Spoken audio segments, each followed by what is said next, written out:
Today we're going to talk about how to choose the perfect Harley Davidson motorcycle.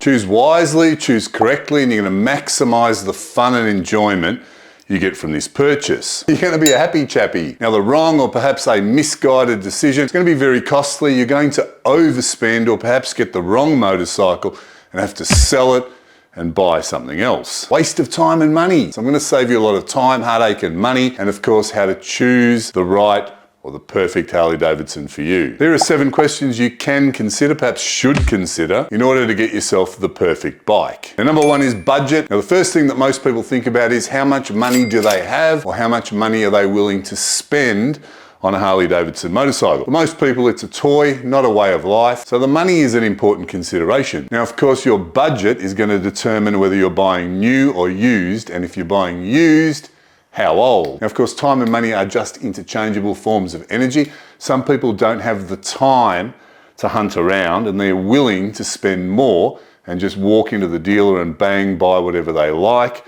load it up with whatever they think they want, and off they go. And I don't think there's anything wrong with that. Personally, I've done it. Now check out the base price for the new 2024 CVOs. Those of you who are not in Australia, don't faint, because everything in Australia is expensive, in particular Harley Davidsons. Now on top of this price, you might still want a new seat, handlebars, exhaust system, tuner, air cleaner, cam, or perhaps a big bore kit. So it's very easy to spend another 10 to 15,000 on top of the base price. I don't think it's the best way to buy. Some people do that all the time. Some people do that sometimes. What I find interesting is, why do people get angry when people can do that? They say checkbook biker, who cares? Just get what you want or what you can afford. But in my opinion, your budget should include modifications. Most people are going to want to do something to their Harley, if not straight away, further down the track. After all, that is the beautiful thing about Harley Davidson motorcycles. You can tailor them in your image. And for some people that means, hey, I'm going to black out the orange indicators and that's it. And for other people that means extensively modify it, change everything on the bike and make it your own. What are you going to do? Make sure you've got enough money to do those things. So I think that's a major budget consideration. Think it through before you purchase. Make sure that you've got enough left over for all of the modifications that you're going to do. Something else to think about when it comes to budget. Particular models or years of Harleys or engine types have certain faults associated with them. It's often in the early years of a major change. It's easy to find out about these things by asking other people, searching on the internet. And if it was me, and I've done this before too, I would be budgeting to make the appropriate changes to compensate for those particular faults. For example, I've got an M8 Street Glide.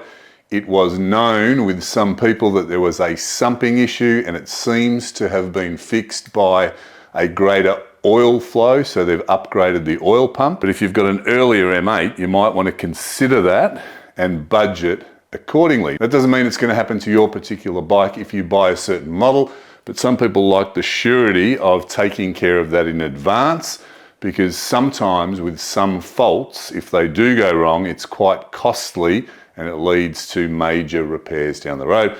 So fix it first with a little bit of money, put it into your budget. Hi, my name's Eamon. Welcome to the channel. If you like what I'm doing on these videos, check out the website oldnotdead.club. Grab yourself some awesome supporter gear like this t-shirt. Help the channel survive. Resurgence Gear jeans are absolutely the most comfortable jeans you've ever worn. AAA rated. I think it's because they put a bit of stretch into the denim. These are just sensational. You can wear them all day, whether you're riding your motorcycle or not. So if you're considering motorcycle clothing, have a look at their website, and if you're buying something, put in the code OldNotDead. It means you're going to get a 10% discount. Why? You watch my videos, you're awesome, you're special, they give you a discount. How good is that? Now the second thing you should consider is the way you ride. How do you ride your motorcycle? Because that is going to influence the type of motorcycle you're going to want to buy. Do you ride hard? Do you cruise and look at the scenery, or do you do a bit of both? Asking yourself this type of question is going to help you determine the type of bike you buy, because some bikes are not really suited to ride hard. Some are big and heavy, some can handle corners better than others, some are great in a straight line, Some of them are really nimble. What do you actually want for your riding? Take the Breakout, for example. It's a very cool looking bike, but it's much better suited for riding in a straight line than it is for touring or cornering. Ground clearance is not that great, and the rake on the forks makes it more suitable for riding in a straight line than it does for taking corners. It's an awesome looking bike, it's very cool, but how do you ride? That's a great bike if you just want to look good and you want to cruise. But if you like screaming through mountain passes, you would probably pick something different like the Lowrider S. What do you intend to do with your Harley Davidson motorcycle? What's your lifestyle like? Because different bikes are more suited to particular purposes. For years I used to get around on a Fat Boy, awesome bike, very comfortable. And of course you can adapt a Fat Boy to any type of riding, but when I analysed what I actually did, I found that I spent a lot of time commuting to an office that was very close to the city. I needed to take a laptop, so I found myself most often carrying things to the office and attempting to ride very hard on the open road. I changed over to a street glide and it was the best thing I ever did because that protection from the wind made sure that I didn't get as tired, and I also intended to do more long distance country rides as my time freed up. Perfect change from Fat Boy to street glide, and I've never looked back. So have a think about what you intend to do with your Harley, because a touring bike's probably not the best choice if you're just going to ride from one friend's house to another, or perhaps from to a cafe or a pub, and you just want your bike to look good. Now number 3, I would consider what the size of the bike is relative to you, because the big touring bikes weigh a ton. There are many other Harley Davidsons that are much smaller and lighter if you are of smaller stature, or if you don't have the strength to get one of the touring bikes off their stand. It's an important consideration because these bikes can be unwieldy. Now I'm tall, and on my Harleys I often change the seat to push me back. I have to do something with the foot controls to give me more room, but you might have the opposite problem. You might have to push the seat forward so that you can reach things. You might have to lower the seat so that your feet can touch the ground. You can also make the seat narrower. That will help you touch the ground. And they're important considerations. The last property we had a gravel driveway and a garage that was elevated. So I would have to back the street glide out onto a gravel driveway and back it around a corner. So even though I can lift heavy things, it was really difficult and it was a pain in the butt. So it's a good idea to think about how you manage the bike. Where are you going to park it? Can you even lift the bike off its stand? And there's a trick to that. A lot of people don't like these big heavy bikes because they think it's going to be difficult for doing things like getting it off the stand, because they're doing this. They're going to try and lift it, and it is a heavy bike. I mean, I'm a big, strong lad. I can lift it, probably with one hand. No, even I couldn't lift this off the ground. And if you do it that way, it is an effort. It's pretty easy though, if you know what to do. All you've got to do is turn the handlebars to the right. And what's going to happen is when you lift this bike off its stand, it's really easy because the weight is not towards the left, which is the direction the bike is leaning. Does that make sense? The weight is sort of pushed to the right. So it's very easy to get that off the stand. It takes no effort at all, and you can straighten up the handlebars. So like with a lot of things, we don't try and muscle them. Well, you've got to use proper techniques. Now, if you actually sit on a few models, you'll notice that they are all slightly different. Some are lower, some are higher. I had a Fat Boy Low once. That was specifically designed to be a little bit lower. I didn't buy it for that. I just thought it looked cool being lower and having certain color characteristics. Now, the 4th consideration is, what is your aesthetic taste? Get Harleys that are all chrome, you get Harleys that are blacked out. And seeing as I know you're going to change things on your bike, have a think about what your end goal is.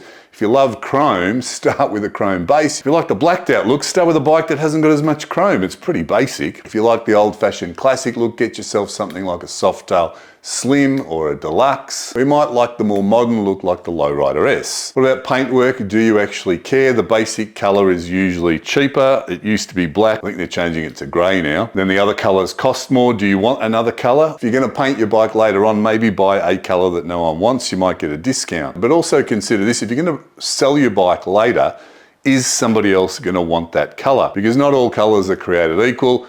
Personally, I think a Harley should be black. I usually only buy black Harley Davidsons, but everyone's got their own taste. A lot of people hate black bikes. A lot of people think black bikes are really boring, so they'll pick a particular color. It's all just taste. One thing I've noticed over the years, however, is Harley Davidson comes out with CVO models that have a particular paint job, and anniversary or limited edition models that have a particular paint scheme. Sometimes I think these paint schemes look absolutely fantastic when they come out. Sometimes after 3, 4, 5, maybe more years, you look at these paint schemes and they don't look appealing anymore. And I remember thinking when that particular bike came out, I liked that paint scheme. Why doesn't it look good now? I've got no answer for this, but it's something that I've noticed happens frequently. So think very carefully if you're going to buy one of these interesting, fashionable today paint schemes. It's all just taste, isn't it? I can't buy a blue motorcycle, but last year they brought out the Fast Johnny models. They look fantastic. I'd buy one of those, but it's blue. I don't like blue motorbikes. So colour's an interesting thing. Think it through carefully. Now, the fifth thing I would consider is, what's your history of riding? If you're just coming into the Harley Davidson universe and you've come from a sports bike,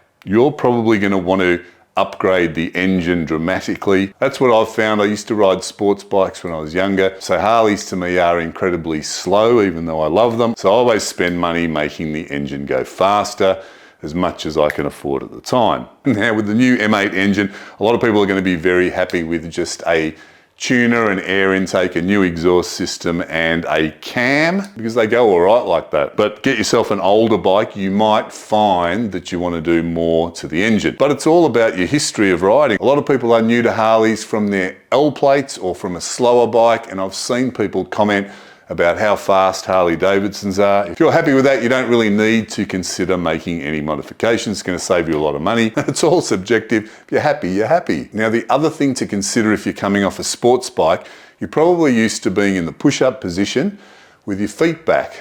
Going from that position to sitting upright with your feet forward is very, very different, and it's not going to feel that great to a lot of people, because with your feet forward you really have to change your riding style. Now, going from the push-up position to the exact opposite, where you're sitting upright with your feet forward, is going to feel very awkward for a while. You're probably not going to have anywhere near as much control over your motorcycle sitting with your feet forward. So you might want to consider a bike that has mid controls, like a lowrider. That's going to give you a lot more control and be a little bit closer to that sports bike position, instead of going to an extreme with your feet forward. Consideration number 6, and that is buying used, either private or from the dealer. So if you're buying a used bike, you really want to think through the modifications that other people have made. The first thing I would be thinking about is, if that person has modified that engine, what is their riding style? Have they been thrashing the bike? Have they been going hard for the life of this bike? And if that's the case, do I even want to buy this bike from this person? If you're buying used, I'd be looking at purchasing the seller, if you understand that expression. That means check out the seller of the bike. If you're buying from a dealer secondhand, that's really easy to do. What is their reputation? Are they giving you a guarantee, etc., which they usually will. So that makes it easy. But if you're buying off a private individual, really check out that individual. Now, a lot of people have their Harley for sale. It's loaded up with all sorts of accessories and modifications. You've got to ask yourself, what are these things really worth? If I'm buying a secondhand Harley, I'm looking at some of these modifications, and I don't want to pay for them because a lot of them to me are worthless or just trash. If I have to pay all this extra money for somebody else's stupid looking floorboards, hand controls and exhaust system, there is no way known I'm doing that. They say that your accessories are worth nothing on the secondhand market, but a lot of people are still demanding money for them, so think that through very carefully. Of course, it's a bonus if you find a bike and you think, wow, that's what I would do to the bike. In my experience, that's rare. Now, number 7 is other people's opinions. They shouldn't matter, but I think they do. So peer group pressure is real for a lot of people. Can you actually stand up to peer group pressure? If all your friends are riding a certain type or a certain style of bike and they're ribbing you about your bike, can you put up with it? Are you going to fold and just cave in the long run anyway and buy the same type of bike as them? If all your friends have got Vicklers, I don't know, maybe you should get one of those. If all your friends have got touring bikes, I know everyone's supposed to be an individual, but just have a look at what's happening now. Check out the trend in road glides. Everyone's buying a road glide because their friend's got one. I'm just kidding. The point is, some people will fold to peer group pressure. Recognize that in yourself if that's going to be the case, and get something that fits in with the other people. Now, here's another interesting thing about people's opinions. Personally, I think other people's opinions are good because you can learn from their mistakes, you can learn from their experience. So it's really good to seek out other people's opinions. However, you've got to be careful because let's say you're deciding on which type of Harley Davidson to buy, and the person who's giving you an opinion says, mate, you got to get an old one, you got to get an Evo. Ask them if they've ever ridden a twin cam or an M8. Because if they're telling you to get an Evo and that's the only real Harley that there is, well, you know, from what base of experience are they talking? Because a lot of people give an opinion when they know diddly squat about anything. So find out what their experience is, qualify the opinion. If you want to go further with this, I'll link a video up here somewhere about essential modifications for your Harley Davidson motorcycle. All that's left, somewhere in your chest, on your sweetheart hit a mist.